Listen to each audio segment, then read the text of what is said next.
මං අද මේ වීඩියෝ එකෙන් කියලා දෙන්න යන්නේ continuous cumulative distribution function එක ගැන.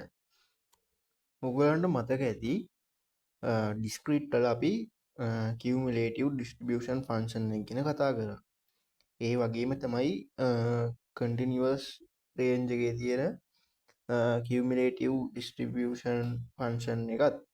එතකොට අපි මේකෙදි එකතු කරන්නේ දැන් ඔයගලන් දන්නවා මේ graph එක මෙන්න මේ graph එක තියෙනවානේ. අපි distribution එව්වා මේ A B අතර. එතකොට මෙන්න මේ තියෙන තැනනේ අපිට දැන් probability එක අපි දන්නවා. අපි හිතන්න මෙතන තියෙනවා C කියලා එකක්. මෙතන ඉන්නේ තියෙනවා D කියලා එකක් කියලා හිතන්නකෝ. එතකොට අපි දැන් දන්නවා මෙන්න මේ ටිකේ probability එකත් මේ ටිකේ probability එකත් අපි දන්නවා. එහෙනම් මේ ඔක්කොම එකතු කරාම අපිට එකක් එන්න ඕනේ. එකයි කියලා එන්න ඕනේ. එතකොට ඒක තමයි අපි fx කියලා හොයන්නේ. එතකොට මේ fx හොයනකොට අපිට මේ තව හොයලා බලන්න ඕන දේවල් තියෙනවා. කියන්නේ අපිට probability එකක් දුන්නොත් ඒකේ මෙන්න මේ රේන්ජ් එකේ තියෙන probability එක මේ හොයලා දෙන්නයි කියලා අපිට හොයාගන්න පුළුවන් වෙන්න ඕනේ. ඉතින් අපි ඒවා කොහොමද කරන්න කියලා බලන්න අපි යමු පාඩමට. එතකොට මේකෙදි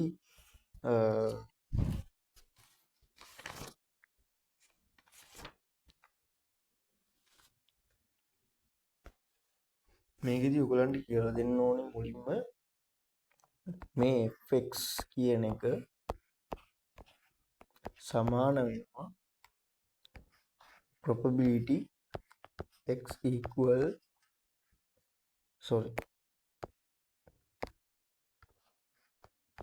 මෙන්න මේකට. එතකොට අපිට මේක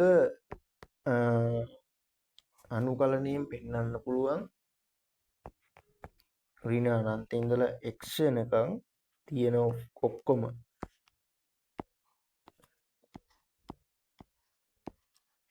එකතුව මේ විදිහට අපිට පෙන්වන්න පුළුවන්. එතකොට දැන් හිතන්නකෝ probability එක අපිට හොයන්න කියනවා a ගේ ඉඳලා මෙහෙම x තියෙනවා නම් a ට වඩා x විශාලයි b ට වඩා x කුඩයි කියලා මේ රේන්ජ් එකේ හොයන්න කියනවා නම් අපිට හොයන්න පුළුවන් මේ b වෙනකන් තියෙන ඔක්කොම ටිකේ එකතුව හොයලා මේ a වලට වෙනකන් තියෙන එකතුව ඔක්කොමත් හොයලා මේකෙන් මෙයාව අඩු කරලා. ඒ කියන්නේ දැන් හිතන්නකෝ මෙහෙම තියෙනවා නම් මෙතන තියෙන්නේ b නේ. එතකොට මෙතනට වෙනකන් තියෙන මේ ඔක්කොම හොයා ගන්නවා. ඊට පස්සේ මෙතන තියෙන a නේ. මෙතන ඉඳන් මෙහෙට තියෙන ඔක්කොම ටික හොයා ගන්නවා. ඊට පස්සේ මෙතන තියෙන ටිකෙන් මෙයාව අඩු කරාම අපිට මේ රේන්ජ් එක එනවා. ඕක තමයි ඉතින් කියන්නේ. එතකොට අපි දැන් යමු ගානකට කොහොමද අපි cumulative function එක හොයන්නේ. එතකොට කොහොමද මේකේ ගණන් හදන්නේ කියලා බලන්න. එතකොට දැන් අපිට දීලා තියෙනවා function එකක් probability density function එක මෙන්න මේ විදිහට x වර්ගය බෙදීම 3 ඍණ 1ත් x තියෙන්නේ ඍණ 1ත් 2ත් අතර otherwise බිඳුවයි.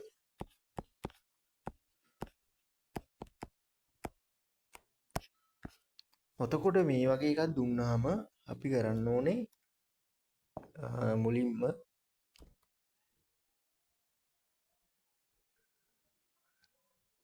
probability cumulative density function එක හොයා ගන්නවා. දැන් මම ඔයාලට තව එකක් දෙන්නම් මේ. එතකොට අපිට හොයන්න කියන probability එක බින්දුවත් එකත් අතර probability එක හොයන්න කියනවා. එතකොට දැන් මේකේ තියෙන ඍණ එකත් දෙකත් අතරනේ. එතකොට අපි යමු ඊළඟ පිටුවට. එතකොට දැන් මම මෙහෙම මේක ඇන්දොත්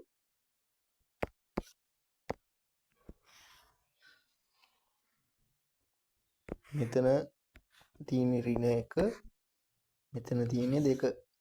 එතකොට මේක එකක් වෙන්නේ. සම්පූර්ණ එකක් වෙන්නේ ඔහොම තිබ්බොත්නේ. එතකොට අපි දිය දින මෙව එකට අනුව එතකොට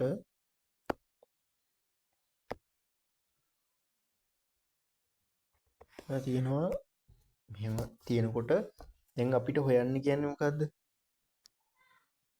බිඳුවේ ඉඳලා එක වෙනකන් මම මේ දල වශයෙන් යනගන්න. එතකොට මෙන්න මේ රේන්ජ් එකේ තියෙන probability එක තමයි අපිට හොයන්න කියන්නේ. එතකොට දැන් අපි හොයනවා නම් මුලින්ම කරන්න ඕනේ cumulative distribution function එක හොයාගන්න ඕනේ. එතකොට කොහොමද අපි cumulative distribution function එක හොයාගන්නේ? අපි cumulative distribution function එක හොයාගන්නේ අපි මුලින්ම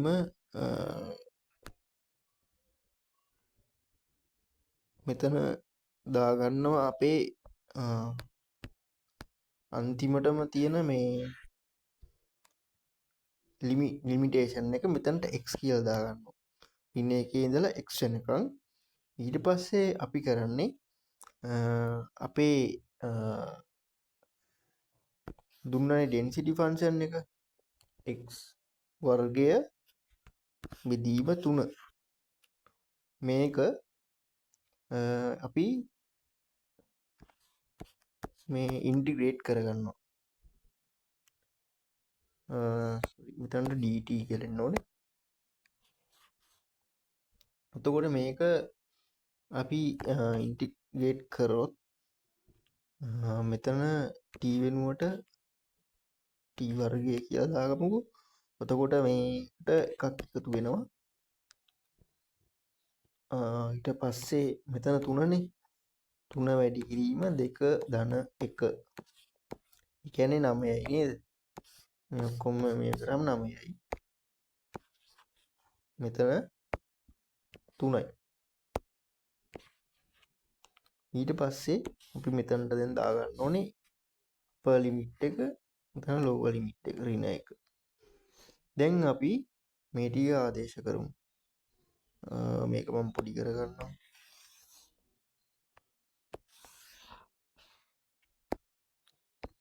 දැන් කරන්න ඕනේ t වලට x දාගන්නවා. එතන 9. ඊට පස්සේ මේක ඍණ. දැන් t වලට ඍණ 1 දැම්මොත් ඍණ 1 ඝන.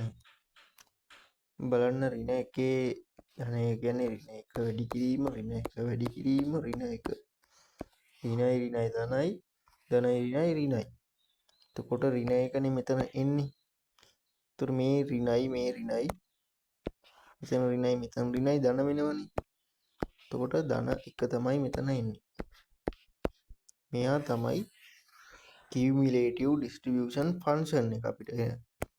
එතකොට දැන් අපි බලමු අපිට කිව්වනේ මෙන්න මේ රේන්ජ් එක හොයන්න කියලා.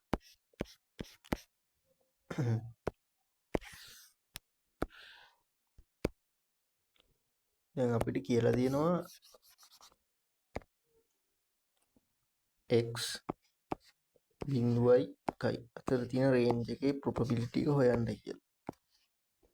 එතකොට මේ probability එක හොයනවා නම් අපි මුලින්ම f1 එක හොයන්න ඕනේ. මේ තියෙන එක ඒක මෙතනට දැම්මාම f1 වෙනවා. f1 නම් මේ අපි දැන් දන්නවනේ මේ x වෙනුවට 1 දාගන්නවා. දැන් අපි එකනේ හොයන්නේ. එක වෙනම් මේ තියෙන මේ x එකට 1 දාගෙන ධන 1 දීම 9. එකේ ඝනය 1යි ධන බෙදීම 9 කියන්නේ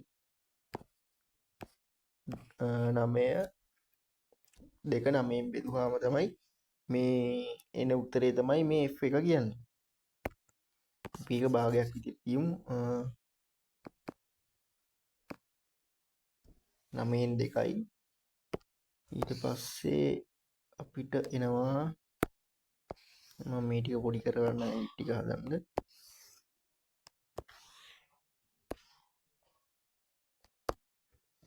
ඊට පස්සේ අපි හොයන්න ඕනේ බිඳුවනේ. බිඳුව මෙතන බිඳුවනේ තියෙන්නේ. එතකොට F බිඳුව සමානයි බිඳුවේ ගණය ධන 1 දීම 9. එතකොට මෙතන එනවා මෙතන බිඳුවයි ධන 1 දීම 9 සමානයි 9න් 1යි.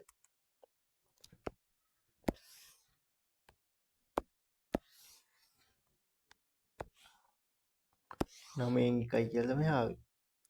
දැන් ඕගලන්ට මම කිව්වා F එකෙන් F බිඳුව අඩු කරාම මෙන්න මෙයාව හම්බ වෙනවා කියලා. මෙන්න මෙයාව ඩුප්ලිකේට් කළා. යක් කරගෙන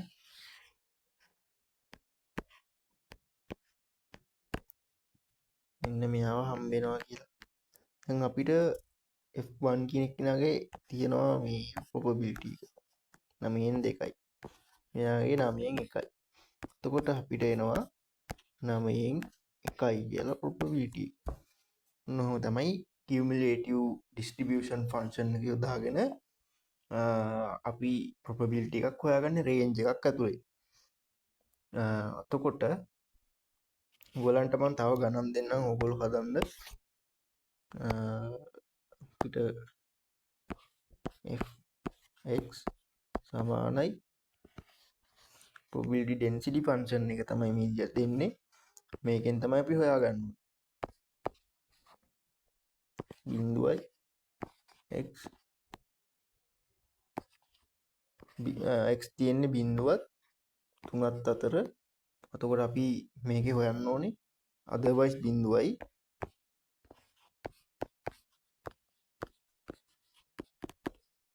ඔයගොල්ලෝ හොයන්න ඕනේ cumulative distribution function එක හොයන්න ඕනේ.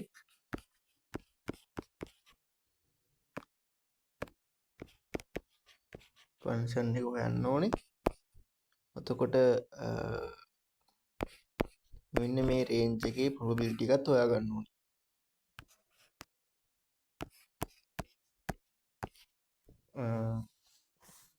මම හිතනවා ඔයගලන්ට පුළුවන් වෙයි කියලා කරන්න. මම ඔයගලන්ට cumulative distribution function එක හොයලා පෙන්නන්නම් මේකේ. මේකේ හොයනවා නම්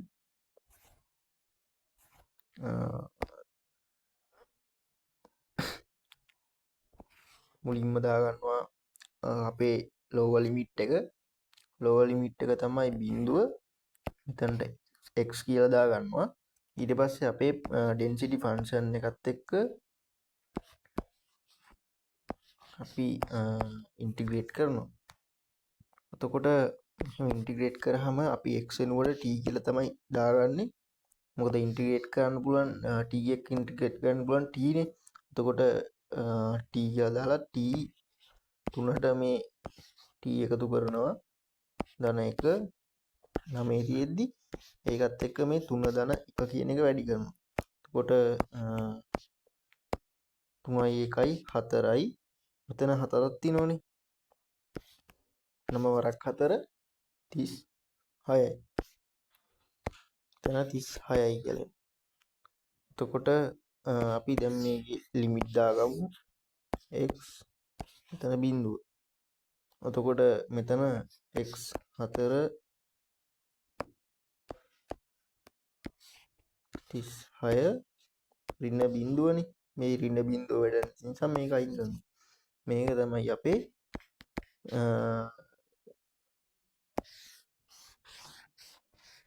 cumulative distribution function එක. ඩිස්ක්‍රීට් වල මේ සොරි කන්ටිනිවස් වල. එතකොට දැන් මේකට ආදේශ කළා ඔයගලන්ට